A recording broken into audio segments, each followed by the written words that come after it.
So let's look at James Buchanan, Gordon Tullock, and the Public Choice School. James Buchanan, another Nobel Prize winner. Buchanan and Tullock written a lot of works together. Probably the most famous one is The Limits of Liberty. Their approach to the question is how do we decide what the role of government is, they look to a social contract. They say, supposing you've got rational individuals together and they had to decide what they would do, how would they set up a form of government? What would they universally agree? The American Constitution is an example of something like a social contract. They start with the questions, what would happen if we had no state at all? There was no government. They believe it would be the Hobbesian state of nature, after the ideas of the English philosopher Thomas Hobbes. Hobbes said that life without a government is, quote, nasty, brutish, and short. And not, as one student wrote, nasty, British, and short. Nasty, brutish, in short. It wouldn't be very pleasant to live in such a society.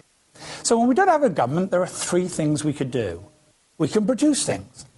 We can steal other people's things, or we can spend time protecting our own things. Supposing we got together, it would be in the self-interest of everyone to create a body that would protect the things that we produce. Because if we didn't have to worry about things being stolen from us, we didn't have to worry about protecting our own property, we can spend a lot more energy producing things. We will be wealthier. We could give some of that wealth to government, which would then prevent the stealing. We wouldn't need to spend so much resources into protecting ourselves. Everyone in that society would be better. So it's argued that rational individuals thinking about what sort of government they would want would agree on creating a government whose responsibility was to protect our life and property. Why should government be limited? Well, they say that when we try and understand what goes on in economics, we assume that people are motivated by their own self-interest, that they are, to use the economist language, utility maximizers. The public choice school people say, well, people behave exactly the same way in the political realm as they do in the economic realm. They're the same human beings. What their self-interest may not be the same. In economics, we tend to look for income and wealth to identify people's self-interest. Self-interest in the political realm may be somewhat different. So, for example, if you're a politician, your self-interest is getting elected, getting re-elected, being in public office. How do you do that?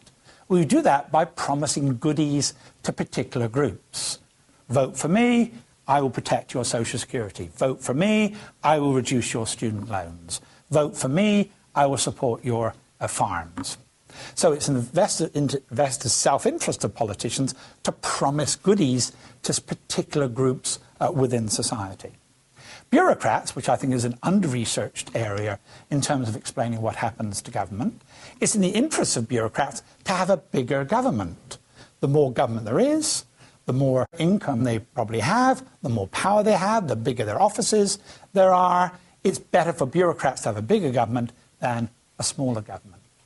And for most interest groups, the way they look to government is, how can we manipulate government to work to our benefit?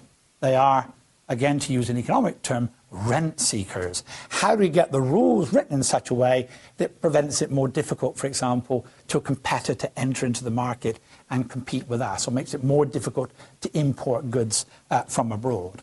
So the problem for the public choice school is that most political actors have a vested interest in growing government well beyond what people agree in the social contract.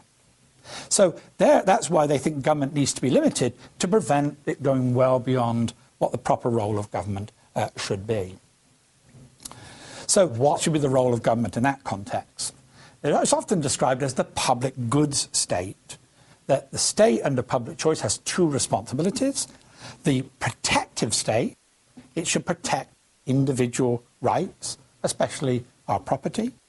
And it should be a productive state. It needs to provide the public goods, deal with the sorts of externalities that we've talked about before. It is not the responsibility, public choice argue, to have any form of welfare state that goes well beyond the social contract. So a lot of public choice work is interested in the question of how do we limit the role of government? How do we, for example, should we amend the US Constitution to ensure that there would be a balanced budget? So why does government grow far beyond that which people would reasonably agree under the social contract? For example, why does the federal government of the United States do so many more things than the limited and enumerated powers that was established in the US Constitution? The Public Choice School explains this by the concept of concentrated benefits and dispersed costs. That is, the benefits of government program are concentrated in the hands of a relatively small number of people, while the costs of those programs are spread among a larger group of people. Let's take agricultural policy, for example. Agricultural subsidies, agricultural tariffs that make it difficult to import food from outside the United States. Only about 3% of the population in the United States is engaged in agriculture. The 97% were not. But when it comes to deciding agricultural policy, these 3%, they really, really care about it. It would determine who they vote for. It would determine who they campaign for. It would determine who they will give money for. They will throw cow manure over politicians who don't support these agricultural subsidies and tariffs. What about the rest of us, the 97% of us? Well, we all lose by this. We lose because we pay higher taxes to subsidize this. We lose because of the tariffs. That means we pay more for the food we buy in the supermarkets. So you would think, in a democracy, here's a policy is in the interests of 3% and against the interests of 97%. Obviously, you would think, in a democracy, the policy would fail.